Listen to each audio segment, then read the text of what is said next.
passage. Que le Seigneur vous bénisse au milieu de nous, des frères et sœurs qui nous ont rejoints, nos amis, que la grâce de Dieu vous soit multipliée.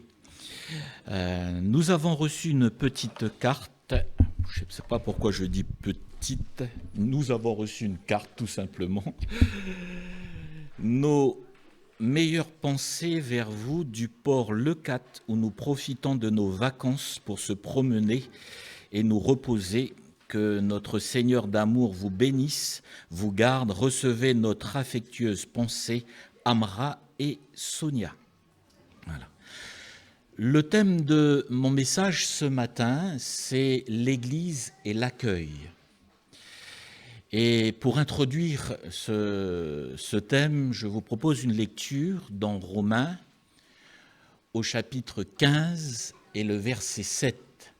Romains, au chapitre 15 et le verset 7. L'apôtre Paul dit ceci: « Accueillez-vous donc les uns les autres comme Christ vous a accueillis pour la gloire de Dieu. Amen. » Au prime abord, lorsqu'on parle de l'accueil, on pourrait dire que c'est un sujet secondaire. Et on pourrait même se poser la question en se disant, mais faut-il aborder l'accueil dans le cadre d'un culte et dans le cadre d'une prédication?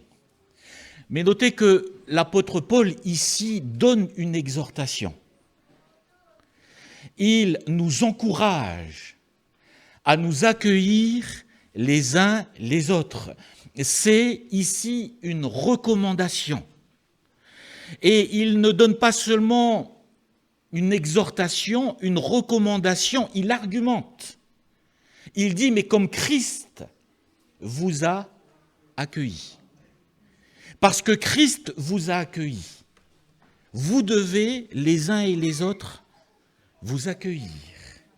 Et on s'aperçoit que même si au premier abord, il semblerait que c'est un sujet secondaire, on réalise une chose au travers de ce texte, c'est qu'il y a ici une valeur divine.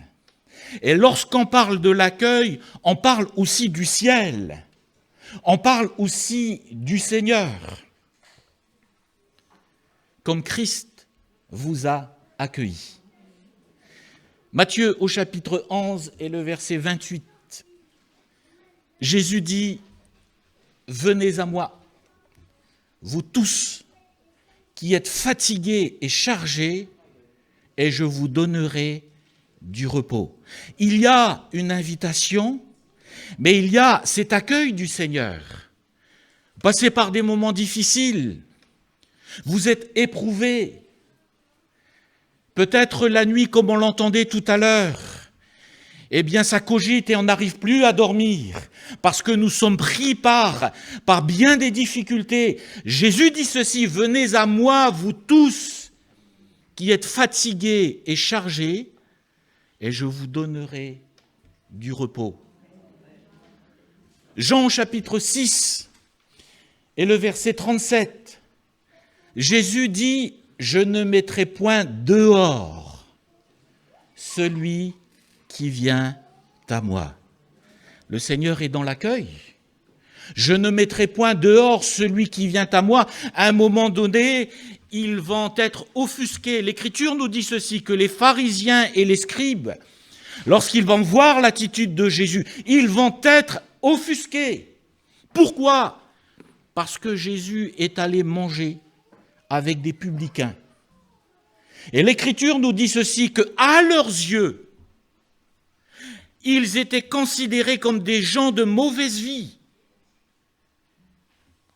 Et ils vont dire ceci concernant Jésus, il accueille même des gens de mauvaise vie. Jésus a dit ceci, « Je ne mettrai point dehors celui qui vient à moi. » À un moment donné, Jésus fait un magnifique discours sur le couple. Il parle de l'importance du couple, des valeurs que Dieu a données pour le couple. Et quand les parents sont là et ils entendent ce message, ils sont percutés dans leur cœur. Et l'Écriture nous dit que voyant cela, il y a cette inspiration dans leur cœur de dire « Mais ce que lui enseigne concernant le couple, c'est ce qu'on veut pour nos enfants. » Et là, ils vont amener leurs enfants vers Jésus, et l'Écriture nous dit que les disciples vont les repousser.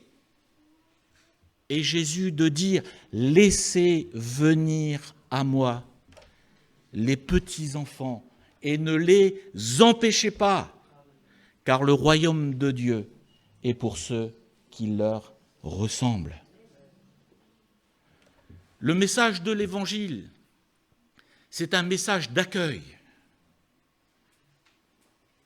Le ciel, c'est un message d'accueil.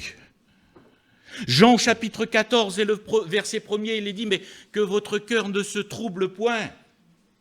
Croyez en Dieu et croyez en moi. Il y a plusieurs demeures dans la maison de mon Père. J'ai investi là-haut, mes frères et sœurs. J'ai investi dans l'immobilier. J'ai ma place dans le ciel. »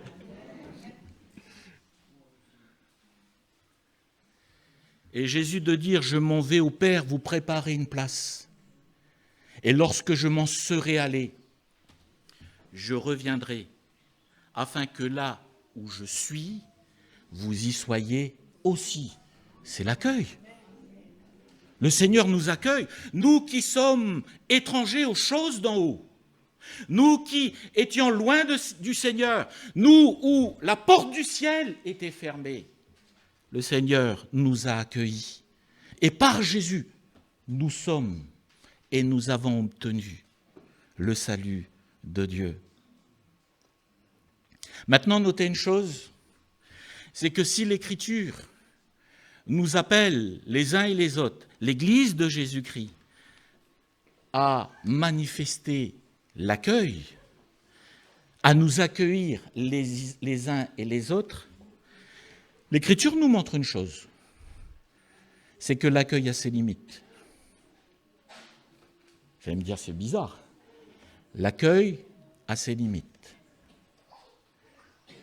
Quand la Bible nous dit ceci, un ange du ciel viendrait parmi vous et qu'il vous annonce un autre évangile de ce qui a été annoncé, à savoir Jésus, mort à la croix pour nos péchés, enseveli 3 jours après, ressuscité et assis à la droite de Dieu le Père, s'il annonce qu'il soit anathème, qu'il soit maudit, si un ange vient annoncer un autre évangile, ne le recevez pas, rejetez-le. Et l'Église est aussi la colonne de la vérité. Et notre responsabilité, c'est que lorsque l'Église est là, s'il peut s'introduire des personnes qui viennent avec un autre évangile, qui soit anathème. Quand on vient et on annonce un autre Jésus, non pas qu'il y ait un deuxième ou un troisième, qu'il soit anathème. Si la personne vient et trouble l'Église, eh bien l'Écriture nous dit que notre responsabilité aussi, c'est de faire le nécessaire pour que l'Église reste en paix. Pour entrer dans le ciel, il y a des conditions. Je crois qu'il n'a pas lu la Bible et c'est dommage pour lui quand il dit « mais on ira tous au paradis ». Il n'a pas compris les conditions. Jésus a dit « si un homme ne naît d'eau et d'esprit, il ne peut entrer ». Bien sûr que le ciel, c'est nous accueillir. Jésus veut nous sauver. Mais si un homme ne naît d'eau et d'esprit, il ne peut entrer dans le royaume de Dieu. Et toujours dans ce contexte de Jean chapitre 3, Jésus dit ceci, « Celui qui croit au Fils a la vie éternelle. » Mes frères, nous n'aurons pas la vie éternelle, nous avons reçu en Jésus la vie éternelle. Mais l'Écriture nous dit ceci, « Mais celui qui ne croit pas au Fils, la colère de Dieu demeure sur lui. Et je crois qu'il est extrêmement important pour nous de voir au travers de cela que, oui, l'accueil est importante, mais elle n'est pas sans limite. Jésus n'a pas toujours accueilli. C'est étonnant, hein? Quand il est dans le temple, et là c'est choc, hein? C'est choc là. Il prend le temps de se préparer un fouet. Là, pétard. Là où étaient les vendeurs du temple, c'était la place qui était réservée aux gentils, aux non-juifs, quand ils montaient au temple pour adorer. Sauf qu'au montant pour adorer, ils ne pouvaient plus le faire. Et le Seigneur n'est pas venu les voir. Ah, je vous comprends. Il y a des familles derrière. Il faut que vous gagniez votre pain. Le Seigneur, il fait un fouet. Et il sait très bien que quand il est question du business, ça ne bouge pas comme ça. Laurence, pendant quelques années, elle était sur les marchés, elle avait son stand. Je peux vous dire, mes frères et sœurs, ne venez pas prendre une place d'un vendeur. Ça ne se passe pas comme ça. Il y a des places qui fonctionnent très bien. Et quand on a cette place-là, on sait que ça afflue, il y a du business qui rentre. On ne touche pas. Quand on était à Gournay, on avait une toute petite église à Charleval. Et l'église donnait directement dans la rue. Et chaque année, il y avait une foire, ça brassait des milliers, pour ne pas dire des dizaines de milliers de personnes. Et un jour, on a eu la mauvaise idée pour certains de dire avec l'église, on va faire une foire et on va vendre des vêtements, et puis ce qui va être récolté va partir pour la mission. Donc on va voir la mairie, c'est l'emplacement juste devant l'église, on demande d'avoir l'emplacement, on nous donne l'emplacement, on prend tout le devant de l'église, ça fait assez grand. Sauf que depuis tant d'années, il y avait un vendeur de paella qui venait là à chaque fois. Je peux vous dire que ça chauffait. Hein. Ça chauffait dur, hein, parce qu'on était au centre-ville. Quand on est arrivé, il n'avait plus la place. Le gars, il s'est installé. Hein. Je l'ai vu arriver, je suis descendu, c'est notre place.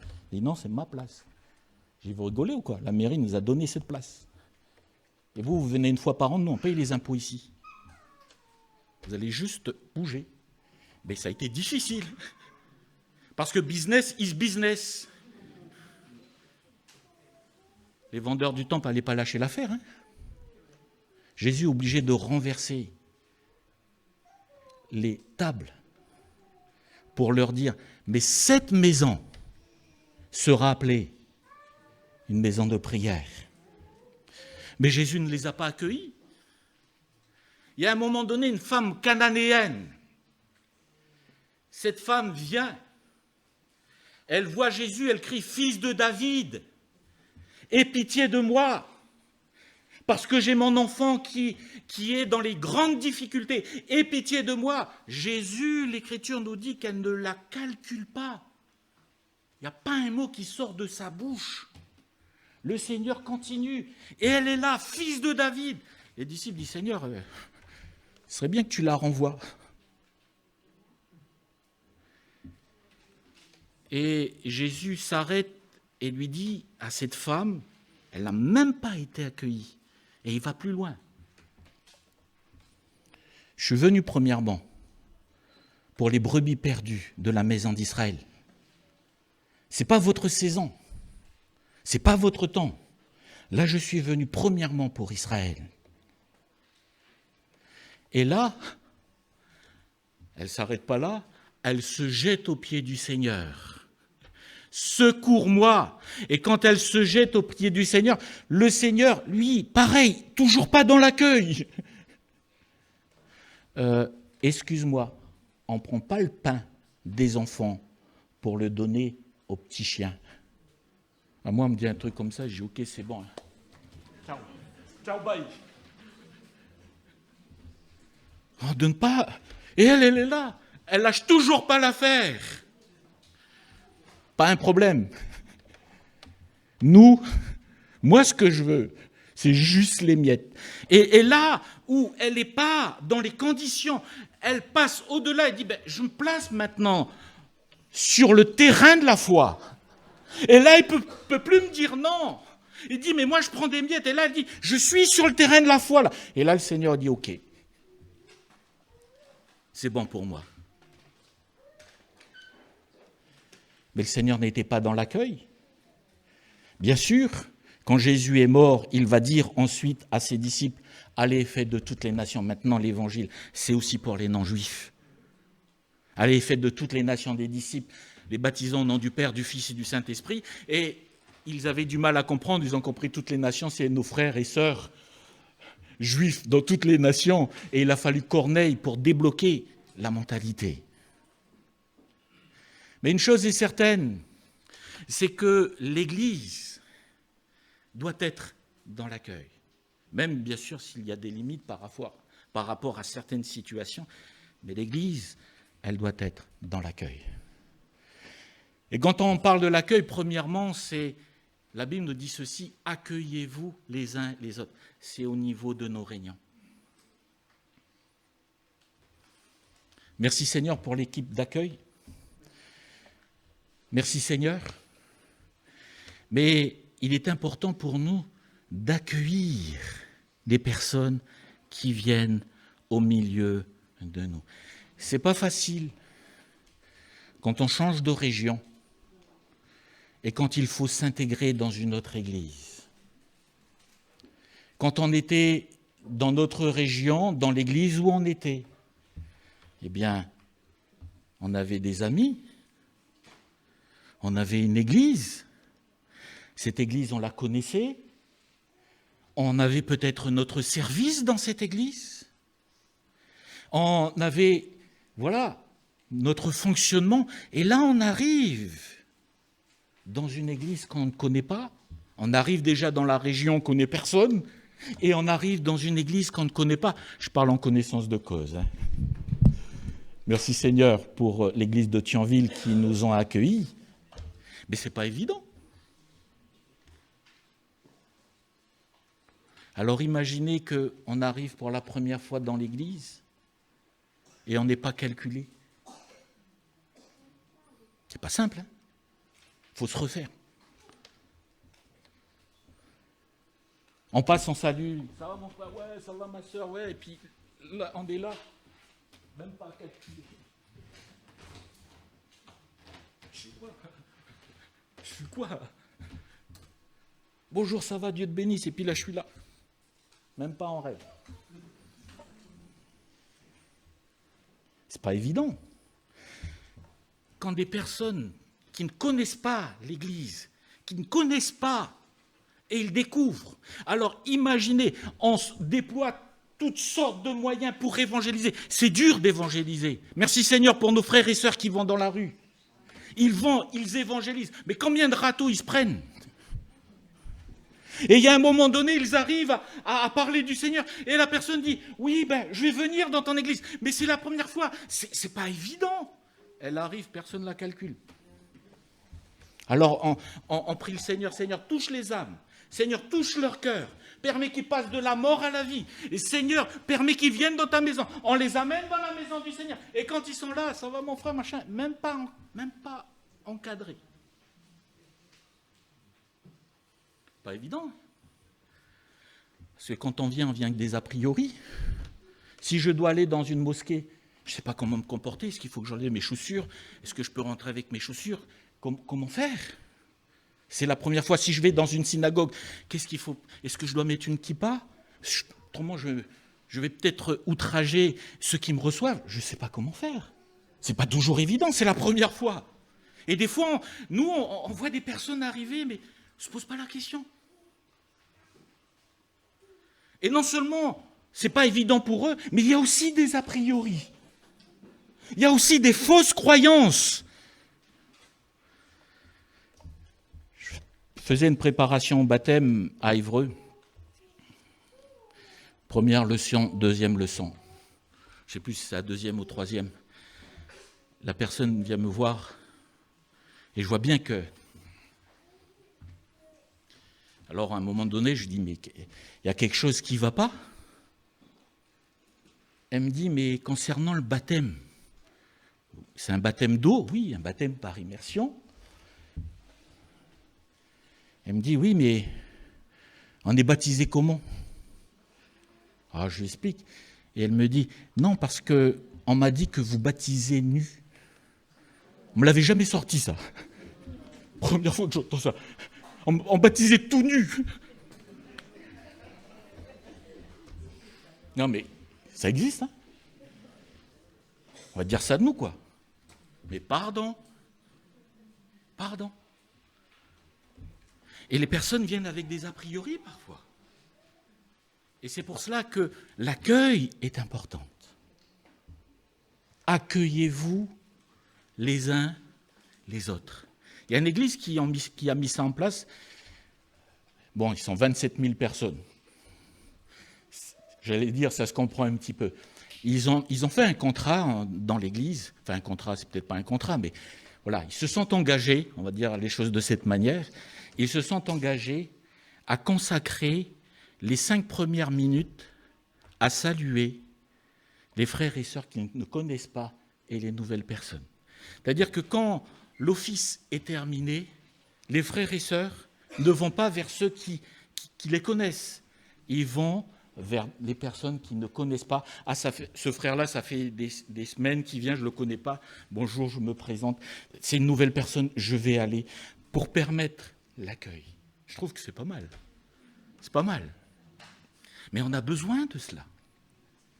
Besoin de permettre à ceux qui entrent dans ce lieu de pouvoir être accueillis. Et je termine par ce point en disant que l'accueil, c'est l'accueil que nous devons faire les uns et les autres, mais c'est aussi l'accueil dans le service. Mes frères et sœurs, il n'y a pas photo. Aujourd'hui, dans des villes comme Thionville, il y a énormément d'églises, plusieurs églises, on va dire. Et merci Seigneur pour toutes ces églises où la parole de Dieu est annoncée. On n'est pas là pour entrer, passez-moi l'expression, mais dans une concurrence, loin de là. Mais merci Seigneur pour toutes ces églises. Nous, on travaille aussi pour toucher les cœurs qui sont autour de nous. Mais une chose est certaine concernant le service, l'accueil est aussi important. Je bénis le Seigneur pour notre frère.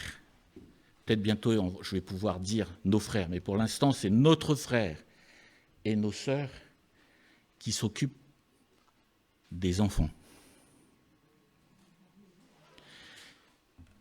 Mais moi, je me régale. Hein. Je regarde les Kids of Light, je me régale.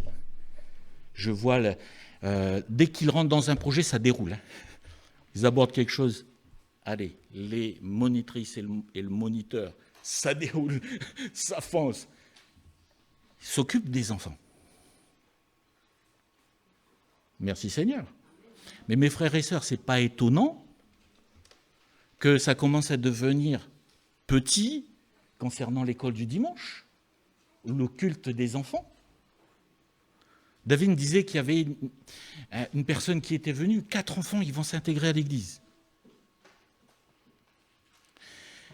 Mais à partir du moment où dans notre service, on s'engage à offrir un service dans l'accueil, parce que c'est l'accueil, un service de qualité, vous savez ce que le Seigneur fait? Même s'il y a plusieurs églises, le Seigneur va envoyer des familles là où on sait s'occuper des enfants.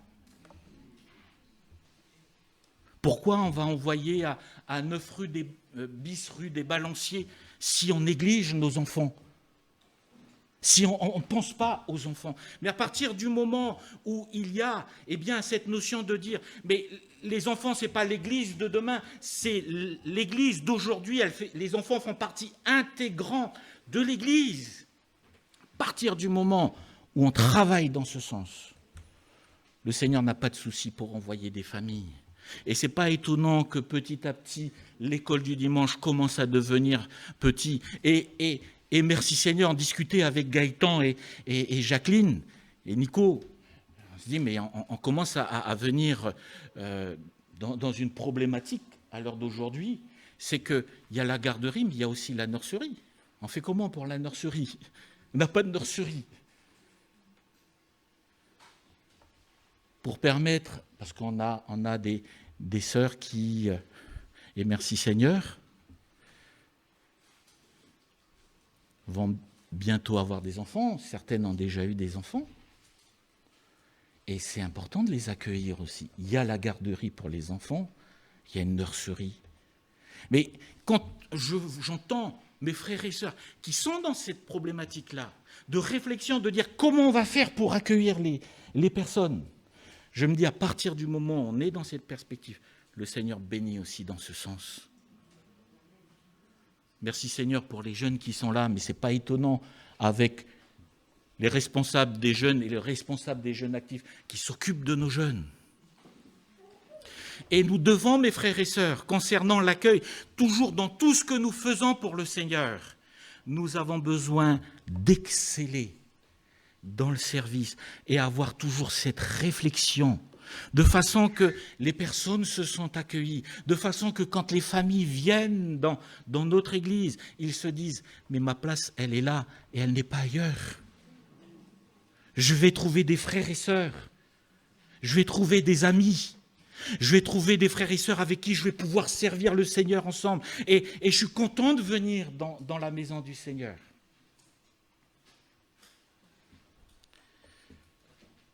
Un jour, il y a un couple qui me disait ceci, ça va faire 2 ans qu'on est dans cette église-là. On n'a jamais eu de contact privilégié. On vient premièrement pour la parole de Dieu. On vient premièrement pour le Seigneur. On est d'accord avec cela.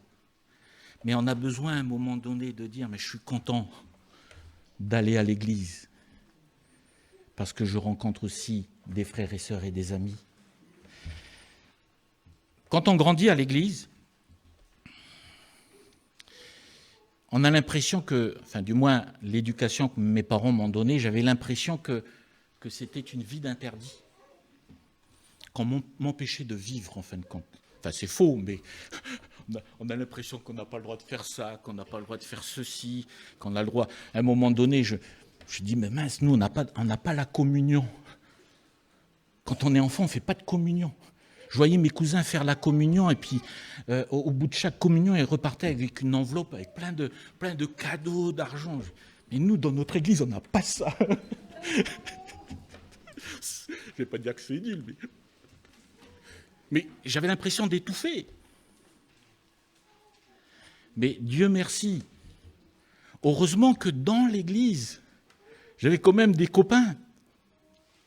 Et même si au début, je n'allais pas pour ça, j'étais content d'y aller parce que je l'ai rencontré des copains. Et au fur et à mesure, le Seigneur m'a dit, mais l'église, ce n'est pas les copains, c'est bien plus que cela.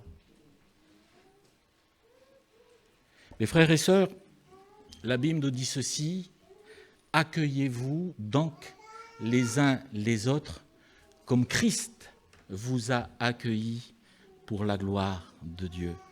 Le Seigneur nous a accueillis, que le Seigneur puisse voir en nous des hommes et des femmes qui accueillent les personnes qui viennent dans l'Église. On n'est pas là pour sauter dessus, on est bien d'accord, loin de là, mais qu'ils se sentent accueillis au milieu de nous, qu'ils se sentent entourés. On a besoin de cela. Et de permettre au Seigneur d'agir au milieu de nous. On va prier le Seigneur. Alléluia. Merci Seigneur, parce qu'en toi, il n'y a plus de condamnation.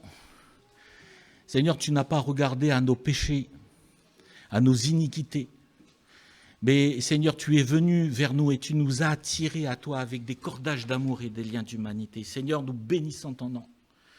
Parce que, Seigneur, tu ne nous as pas jugés, condamnés, mais tu nous as sauvés. Merci pour, Seigneur, cette espérance céleste. Merci parce que tu nous as accueillis les uns et les autres. Seigneur, donne-nous d'être attentifs à cela, afin de permettre aux âmes qui viennent pour la première fois de se sentir, Seigneur, dans ta maison, dans ta paix, bien accueillis. Seigneur, nous prions pour nos frères et sœurs qui se rattachent à l'Église, afin qu'ils se sentent aussi, Seigneur, encouragés et bénis, et qu'ils, Seigneur, soient bénis de toi au milieu de nous. Donne-nous toujours d'avoir un cœur, Seigneur, bienveillant. Donne-nous toujours d'avoir un cœur dans le service, de faire, Seigneur, d'être fidèle, comme nous dit ta parole, dans les petites choses. Seigneur, nous avons besoin de toi. Nous te demandons, Seigneur, de visiter notre Église. Nous prions afin que ta grâce soit répandue sur chacun, dans le précieux nom de Jésus.